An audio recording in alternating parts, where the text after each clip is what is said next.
So let's get more on what the coming days and weeks may look like at City Hall. We're joined once again this week by municipal lawyer John Mascarin. John, thanks for joining us yet again here. So let's talk about this. We are now less than 29 hours, officially it seems, from the end of John Tory's reign as mayor. But when he leaves at 5 p.m. tomorrow, is that it? Is he really no longer the mayor? Great question, Nick, because he is still the mayor. He will be the mayor until council declares his seat vacant. He will effectively, if he's true to his word and true to the resignation notice, actually stop working at 5 p.m. On behalf of the city tomorrow. But he still remains the mayor because the seat has not been declared vacant. And that happens, as Lindsay indicated, at the next council meeting, which could be a little while away. Yeah, I mean, the next one is scheduled for March 29th. It would seem perhaps that they would move it up a little bit here. But if we can just sort of circle back to Tory one last time here. So like you said, he remains the mayor. But if he kind of like picks up all his stuff, clears out his office and kind of says he's done, is there any transfer? Like, does McKelvey take over? I mean, or could he potentially still come back if there was, some sort of city emergency or whatever? Well, wow. Now, that would be extraordinary if he actually did come back. So Jennifer McKelvey is the deputy mayor. She was appointed, interestingly enough, Nick, on a very narrow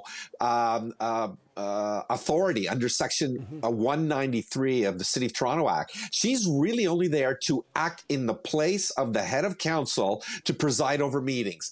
Clearly, there are things that the mayor typically does, ceremonial things, ribbon cuttings, appearances. I think Jennifer McKelvey will step into that. As we've now made clear and as the province has indicated and confirmed, Jennifer McKelvey does not have the strong mayor powers, so she cannot direct staff to do her bidding. She cannot hire and fire certain senior staff members. And the reason John Tory did stay on was to marshal through the budget because she had no authority to do that herself. So some powers will be transferred, but there will be this gap, this lacuna in the ability of the city council to have its head do things. So, John, is that a concern if there is not a sort of I don't know if you would call it a vacuum or just sort of a reduction in the actual leadership at City Hall?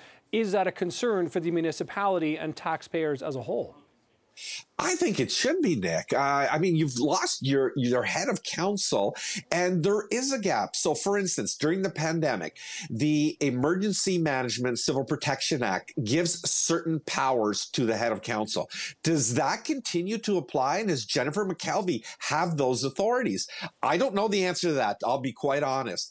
So it's questions like that. What happens if there's a real dire emergency? Would she be able to step in directly as if it was John Tory?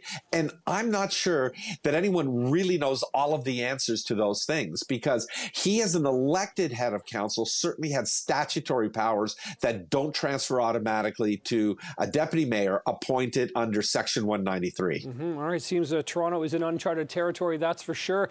This won't be the last time, John, that we call on you, municipal lawyer John Mascarin. Thanks for helping us sort through today anyway. Thank you, Nick. All right.